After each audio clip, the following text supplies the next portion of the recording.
যাকে আমি বলি লেডি কিম, মমতা ব্যানার্জির আসল চরিত্র, আসল মুখ প্রমাণিত এই নিষ্ঠুর মহিলা।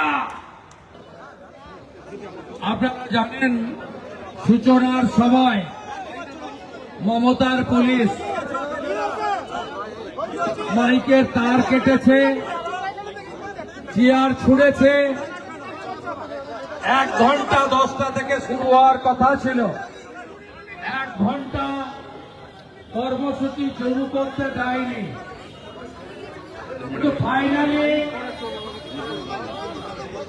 শুধু বিজেপির কার্যকর্তা নয়, ডায়ে বায়ে সামনে পিছনে হাজার হাজার প্রতিবাদী জনতা তাদের চাপ আর আমাদের লড়াইতে এবং পীড়িত কন্যা ছাত্রীর পিতার উপস্থিতিতে আমরা ধর্ণা মঞ্চ চালু করেছি। আমরা ভারতীয় জনতা পার্টির ডে 1 থেকে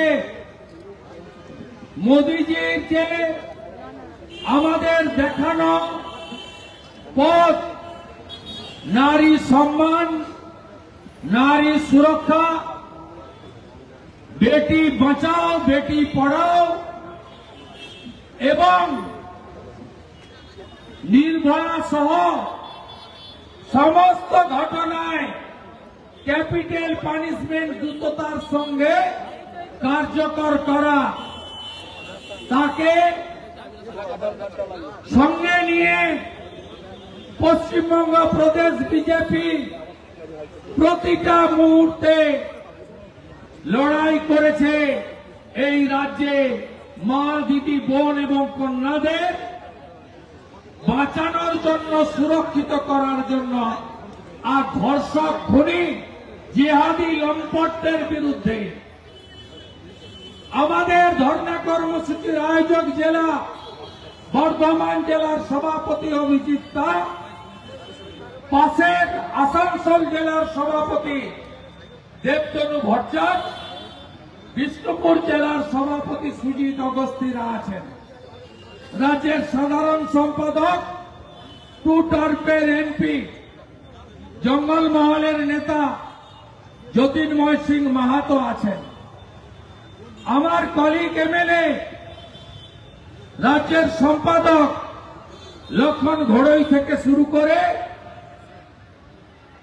ডাক্তার অজয় পোদ্দার থেকে শুরু করে একাধিক বিধায়করা আছেন। আছেন ভিক্টিমের পিতৃদেব, আছেন কৃষ্ণেন্দু মুখার্জি থেকে, ভাই চন্দ্রশেখর থেকে, অভিজিৎ দত্ত থেকে অসংখ্য নেতা কর্মীরা। আমি সকলকেই কৃতজ্ঞতা জানাই। আমি পুলিশকে হুঁশিয়ারি দিয়ে যাচ্ছি, 10টা থেকে 11টা করেছেন, এখন চুপ করে দাঁড়িয়ে আছেন কেন? ক্ষমতা থাকলে করুন। আমি এখানে বলে গেলাম, একজন বিজেপি কর্মী ধর্ণা মঞ্চ ছেড়ে যাবেন না। যদি যেতে হয় পুলিশের প্রেজেন্ট ঘরে যাবেন, নিজেরা যাবেন না।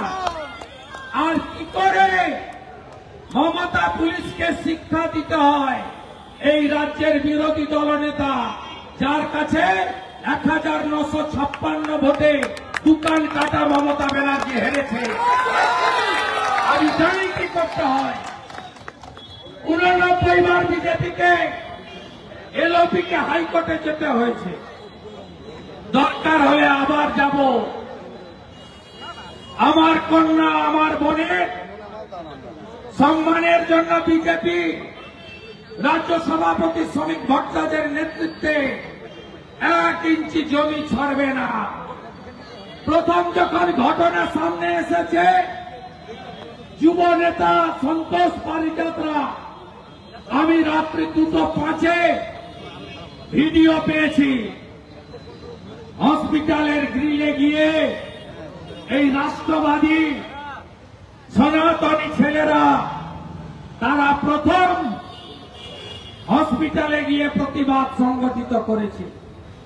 পিতৃদেব মাতৃদেবী আসার পরে তাদের প্রোটেকশন সুরক্ষা মমতার পুলিশ দেয়নি, বিজেপির যুবকর্মীরা দিয়েছে।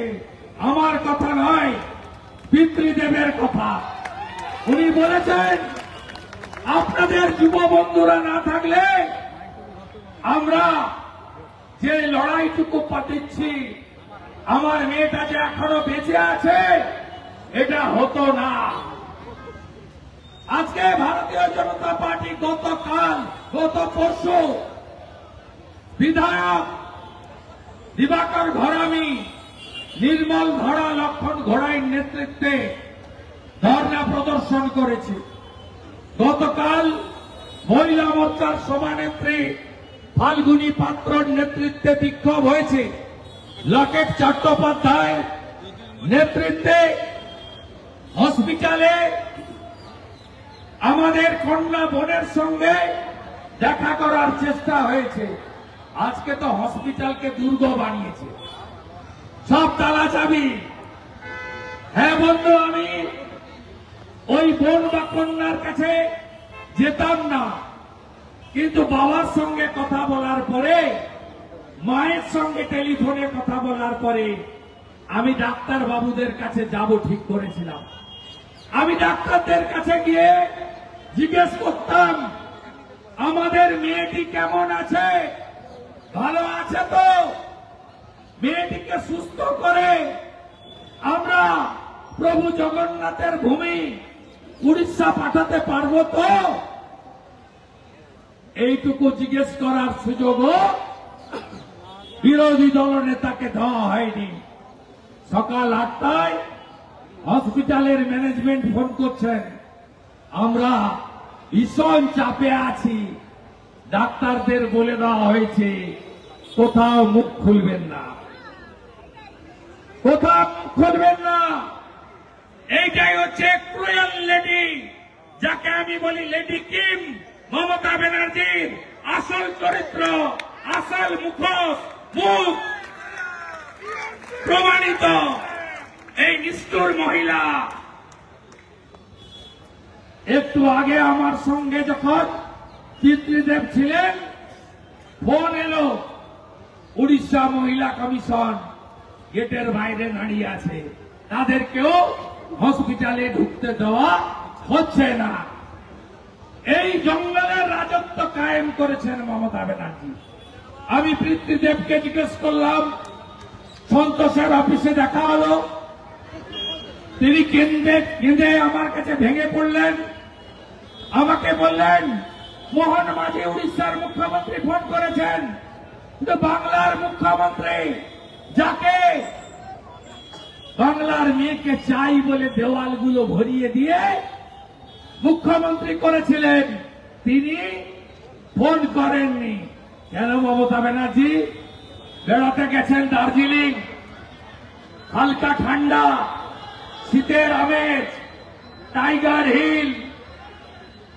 আজকে মমতা ব্যানার্জিকে প্রশ্ন করি, চার্টার ফ্লাইট আছে, হেলিকপ্টার আছে, অন্ডালে আসতে পারলেন না? অন্ডালে এসে হসপিটালে গিয়ে মেয়েটাকে বললেন না, মা তুমি কেমন আছো? ডাক্তার বাবুদের জিজ্ঞেস করলেন না যে আমার মেয়েটাকে ভালো করুন? এইটাই মমতা ব্যানার্জির কাছে কেউ আশা করে না, কিন্তু তিনি এটা করেছেন। যার সময় কলকাতা এয়ারপোর্টে ভুলে গেলেন গার্ল চাইল্ড মানে যারা কন্যা, তারা কেউ রাত্রে বেরোবেন না বলে গেলেন। সুরক্ষার দায়িত্ব নিজেদের নিতে হবে। আপনারা কি বলবেন না ছি মমতা ছি? বলবেন না ছি মমতা ছি? ভাই ওদের সঙ্গে কথা বলবেন না। ভাই বিজেপির যুবকর্মীরা এদিকে আসুন, ধর্ণা মঞ্চে আসুন, ধর্ণা মঞ্চে আসুন। ওরা ফাঁদ পাচ্ছে। ভাই বসবেন না করে। ভাই আপনি ওদের সঙ্গে কথা বলবেন না।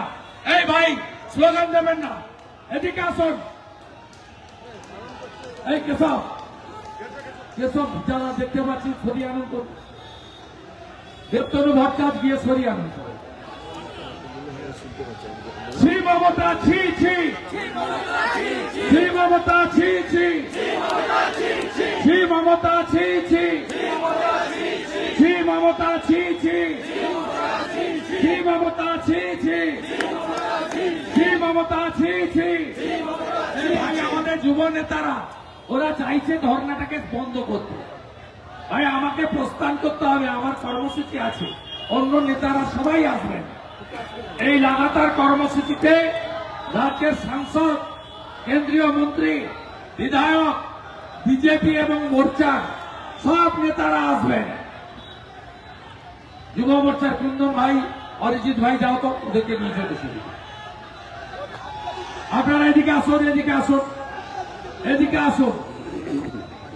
পারিজাত ভাই নিয়ে চলে আসুন, নিয়ে চলে আসুন। ওরা ফাঁদ পাচ্ছে, পাটা দেবেন না। আটকাতে তো পারেনি আমাদের, আটকাতে পেরেছে হ্যাঁ কিনা বলুন? আটকাতে পারেনি। মঞ্চ ভাঙলে রাস্তায় বসবেন, মাইক করতে মাইক যদি না দেন আপনারা খালি মাইকে বসবেন, কারণ 144 ধারা নেই। আমার বসার অধিকার আটকাতে পারে না, আমার বসার অধিকার আটকাতে পারে না। আপনারা এই ধর্ণা অবস্থান চালান। আমরা পরিবারকে কথা দিয়েছি ভুবনেশ্বর এই পৌঁছে দেওয়ার দায়িত্ব আমরা নেব। পরিবারকে কথা দিয়েছি সমস্ত রকম সহযোগিতা আমরা করব এবং উড়িষ্যার মুখ্যমন্ত্রী কথা দিয়েছেন, আমিও দায়িত্ব নিয়েছি মেয়েটার ভবিষ্যৎ যাতে সুরক্ষিত থাকে, কারণ ওনার পিতৃদেব 80 লক্ষ টাকা দিয়েছে এই সজ্জন ঝঞ্ঝনওয়ালা আইকিউসিটি প্রাইভেট কলেজকে, 80 লক্ষ টাকা দিয়েছে। কিন্তু আমি বাঙালি হিসেবে লজ্জিত। আজকে উড়িষ্যার গার্ডিয়ান বলছে মেয়েকে বাংলাতে আমি পড়াবো না। ছি মমতা, ছি মমতা, ছি মমতা, ছি মমতা। বাঙালি হিসেবে লজ্জিত আমরা যে আজকে যে বাংলা অতিথি দেব ভব বলে, দুপুরবেলা কেউ বাড়িতে এলে গ্রামের গরিব মানুষও গোটা লাল চাল ডাল খাইয়ে তাকে ছাড়ে, চা না থাকলে ডাব ভেনে জল খাওয়ায়, কিছু না থাকলে জলে চিনি নুন দিয়ে গুলে খাওয়ায়। আরো ভালো ভালো খবর দেখতে সাবস্ক্রাইব করুন বাংলা হান্টের ইউটিউব চ্যানেল। বাংলা হান্টের আরো খবর দেখতে নজর রাখুন। বাংলা খবর মানেই বাংলা হান্ট।